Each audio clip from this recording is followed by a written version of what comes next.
Hi friends, ರುಚಿಪಾಕಶಾಲೆ ಚಾನಲ್ಗೆ ತಮ್ಮೆಲ್ಲರಿಗೂ ಮತ್ತೊಮ್ಮೆ ಸ್ವಾಗತ. ಇವತ್ತು ಈ ವಿಡಿಯೋದಲ್ಲಿ ನಾವು ಯಾವಾಗಲೂ ಮಾಡುವಂತಹ ದೋಸೆ, ಇಡ್ಲಿ ಅಲ್ಲದೆ ಎಷ್ಟೋ ಆರೋಗ್ಯ ಪ್ರಯೋಜನಗಳಿರುವಂತಹ ಸಿರಿಧಾನ್ಯದಿಂದ ದೋಸೆ ಅಥವಾ ಇಡ್ಲಿ ಹೇಗೆ ಮಾಡೋದು ಅಂತ ತೋರಿಸ್ತೀನಿ. ಮಕ್ಕಳಿಂದ ಹಿಡಿದು ದೊಡ್ಡವರವರೆಗೂ ಎಲ್ಲರಿಗೂ ಆರೋಗ್ಯ ಒದಗಿಸುವ ಒಂದು ಪೋಷಕವಾದಂತಹ ಆಹಾರ ಇದು. ನಾವಿದ್ರಲ್ಲಿ ರೈಸ್ ಬಳಸಿಲ್ದೇ ಇರೋದ್ರಿಂದ ವೆಯ್ಟ್ ಲಾಸ್ ಮಾಡ್ಕೊಳ್ಳೋರಿಗೆ ಮತ್ತೆ ಶುಗರ್ BP ಇರುವವರಿಗೆ ತುಂಬಾನೇ ಒಳ್ಳೆಯದು ಇದು. ಸೊ ಒಳ್ಳೆ ಆರೋಗ್ಯ ಮತ್ತು ಶಕ್ತಿ ಕೊಡುವ ಈ ಮಿಲೆಟ್ ದೋಸಾ ಅಥವಾ ಇಡ್ಲಿ ಹೇಗೆ ಮಾಡೋದು ಅಂತ ಈಗ ನೋಡೋಣ ಬನ್ನಿ. ಫಸ್ಟ್ ನಾವು ಈ ಮಿಲೆಟ್ ಇಡ್ಲಿ ಅಥವಾ ದೋಸೆ ಮಾಡಲಿಕ್ಕೆ ಬ್ಯಾಟರ್ನ ರೆಡಿ ಮಾಡ್ಕೋಬೇಕಲ್ವಾ, ಅದಕ್ಕಾಗಿ ಸಿರಿಧಾನ್ಯಗಳನ್ನು ನೆನೆಸಿಟ್ಕೊಳ್ಳೋಣ.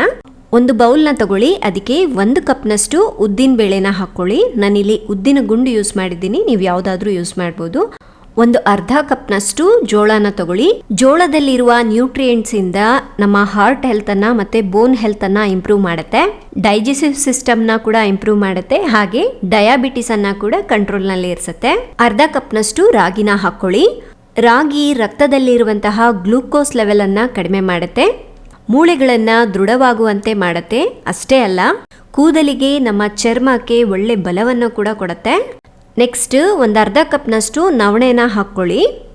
ಈ ನವಣೆ ಬಂದ್ಬಿಟ್ಟು ಬೋನ್ ಹೆಲ್ತ್ ಮಸಲ್ಸನ್ನು ಇಂಪ್ರೂವ್ ಮಾಡುತ್ತೆ, ಹೃದಯ ಸಂಬಂಧಿತ ವ್ಯಾಧಿಗಳನ್ನು ಬರದೇ ರೀತಿ ನೋಡ್ಕೊಳ್ಳುತ್ತೆ, ಹಾಗೆ ಇಮ್ಯುನಿಟಿಯನ್ನು ಹೆಚ್ಚಿಸಿ ನಮ್ಮ ಕೂದಲಿಗೆ ಮತ್ತು ಚರ್ಮಕ್ಕೆ ಒಳ್ಳೆ ಆರೋಗ್ಯವನ್ನು ಕೊಡುತ್ತೆ. ಒಂದು ಅರ್ಧ ಕಪ್ನಷ್ಟು ಸಾಮೆ ಅಕ್ಕಿಯನ್ನು ಹಾಕ್ಕೊಳ್ಳಿ. ಈ ಸಾಮೆಯಲ್ಲಿರುವಂತಹ ಪೋಷಕ ಗುಣಗಳಿಂದ ಶುಗರ್ ಲೆವೆಲ್ಸನ್ನು ಕಂಟ್ರೋಲ್ನಲ್ಲಿ ಇರಿಸುತ್ತೆ, ಹಾರ್ಟ್ ಪ್ರಾಬ್ಲಮ್ಸ್ ಬರದೇ ರೀತಿ ಮಾಡುತ್ತೆ, ಜೀರ್ಣಶಕ್ತಿಯನ್ನು ಹೆಚ್ಚಿಸಿ ಬ್ರೆಸ್ಟ್ ಕ್ಯಾನ್ಸರ್ನಂತಹ ಸಮಸ್ಯೆಗಳು ನಮ್ಮ ಹತ್ತಿರಕ್ಕೆ ಬರದಂತೆ ಮಾಡುತ್ತೆ. ನಾನಿಲ್ಲಿ 4 ಥರದ ಸಿರಿಧಾನ್ಯಗಳನ್ನು ಬೆಳೆಸಿದ್ದೀನಿ. ನೀವು ಇದಲ್ಲದೆ ಇದೇ ಮೆಜರ್ಮೆಂಟ್ಗೆ ಬೇರೆ ಥರದ ಸಿರಿಧಾನ್ಯಗಳನ್ನು ಕೂಡ ಬಳಸ್ಕೋಬಹುದು. ಆದರೆ ನಾನಿಲ್ಲಿ ಯಾವ ಅಳತೆಯಲ್ಲಿ ತೋರಿಸಿದ್ದೀನೋ ಅದೇ ಅಳತೆಯಲ್ಲೇ ತಗೊಳ್ಳಿ, ಅವಾಗ ನಿಮಗೆ ದೋಸೆ, ಇಡ್ಲಿ ಪರ್ಫೆಕ್ಟ್ ಆಗಿ ಬರುತ್ತೆ. ಅದರ ನೆಕ್ಸ್ಟ್ ನಾನಿಲ್ಲಿ ಒಂದು ಅರ್ಧ ಕಪ್ನಷ್ಟು ದಪ್ಪ ಅವಲಕ್ಕಿಯನ್ನು ಹಾಕ್ತಾ ಇದ್ದೀನಿ. ಇನ್ನು ಲಾಸ್ಟ್ಗೆ 1 ಟೀ ಸ್ಪೂನಷ್ಟು ಮೆಂತ್ಯ ಕಾಳನ್ನು ಹಾಕಿ ಇದನ್ನು ಚೆನ್ನಾಗಿ 2 ರಿಂದ 3 ಸಲ ನೀರಿನಿಂದ ವಾಶ್ ಮಾಡ್ಕೊಳ್ಳಿ. ಈ ಧಾನ್ಯಗಳೆಲ್ಲ ಮುಳುಗೋ ಅಷ್ಟು ನೀರನ್ನು ಹಾಕಿ ಮಿನಿಮಮ್ ಅಂದರೂ ಒಂದು 6 ರಿಂದ 8 ಗಂಟೆಗಳ ಕಾಲ ಇದು ಚೆನ್ನಾಗಿ ನೆನೆಬೇಕು. ಸಿರಿಧಾನ್ಯಗಳು ನೆನೆಲಿಕ್ಕೆ ಸ್ವಲ್ಪ ಟೈಮ್ ಹಿಡಿಯುತ್ತೆ, ಅದಕ್ಕಾಗಿ ಒಂದು 6 ಗಂಟೆಗಳ ಕಾಲನಾದರೂ ಚೆನ್ನಾಗಿ ನೆನೆಸ್ಬೇಕು. ನೋಡಿ, ಈಗ ನಾನು 8 ಅವರ್ಸ್ ಚೆನ್ನಾಗಿ ನೆನೆಸಿದ್ದೀನಿ. ನೀರೆಲ್ಲ ಸೋಸ್ಬಿಟ್ಟು ಮಿಕ್ಸಿ ಜಾರ್ನಲ್ಲಿ ಅಥವಾ ಗ್ರೈಂಡರ್ನಲ್ಲಿ ಸ್ಮೂತಾಗಿ ರುಬ್ಕೊಳ್ಳಿ. ಹಿಟ್ಟು ರುಬ್ಲಿಕ್ಕೆ ಬೇಕಾದಷ್ಟು ನೀರನ್ನು ಹಾಕಿ ಆದಷ್ಟು ನುಣ್ಣಗೆ ಇದನ್ನು ರುಬ್ಕೋಬೇಕು. ಜಾಸ್ತಿ ನೀರು ಹಾಕಿ ರುಬ್ಕೋಬೇಡಿ, ಹಾಗಂತ ಕಡಿಮೆನೂ ಹಾಕಬೇಡಿ. ನೋಡಿ, ಕನ್ಸಿಸ್ಟೆನ್ಸಿ ನಮಗೆ ಈ ರೀತಿ ಆಗಿರಬೇಕು, ತೀರಾ ತೆಳುವಾಗೂ ಇರಬಾರ್ದು, ದಪ್ಪನೂ ಇರಬಾರ್ದು. ಹಿಟ್ಟೆಲ್ಲ ಒಂದು ಪಾತ್ರೆಗೆ ಹಾಕ್ಕೊಂಡ್ಬಿಟ್ಟು ಚೆನ್ನಾಗಿ ಮಿಕ್ಸ್ ಮಾಡಿ. ಸೊ ಈ ರೀತಿ ಮಿಕ್ಸ್ ಮಾಡ್ಕೊಂಡಾದಮೇಲೆ ಇದ್ರ ಮೇಲೆ ಒಂದು ಮುಚ್ಚುಳನ ಮುಚ್ಚಿಟ್ಬಿಟ್ಟು ಬೆಚ್ಚಗಿರೋಂತಹ ಜಾಗದಲ್ಲಿ 8 ರಿಂದ 10 ಗಂಟೆವರೆಗೂ ಫರ್ಮೆಂಟ್ ಆಗಬೇಕು.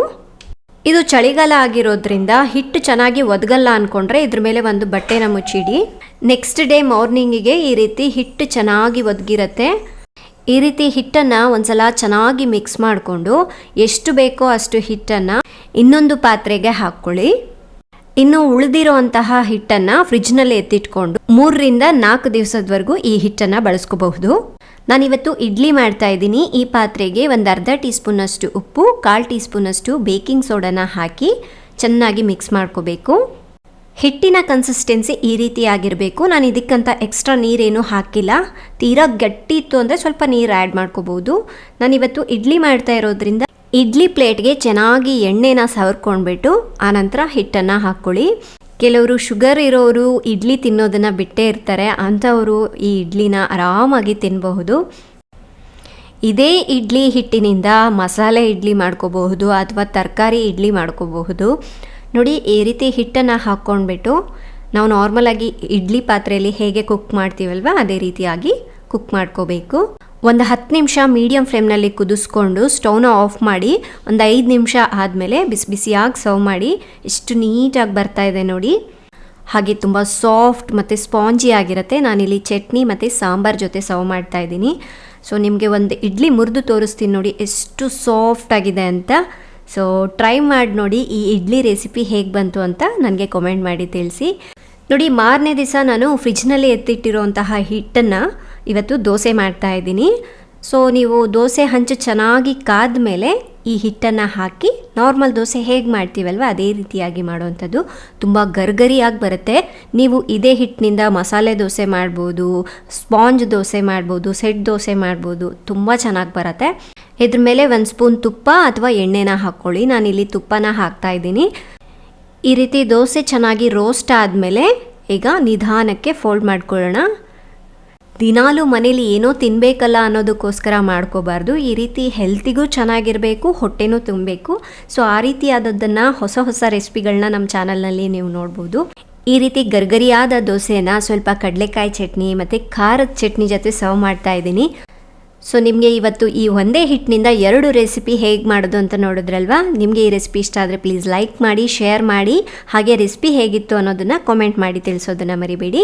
ನಾಳೆ ಇನ್ನೊಂದು ಹೊಸ ರೆಸಿಪಿಯೊಂದಿಗೆ ಮತ್ತೆ ಸಿಗೋಣ. ಅಲ್ಲಿವರೆಗೂ ಟೇಕ್ ಕೇರ್, ಬಾಯ್.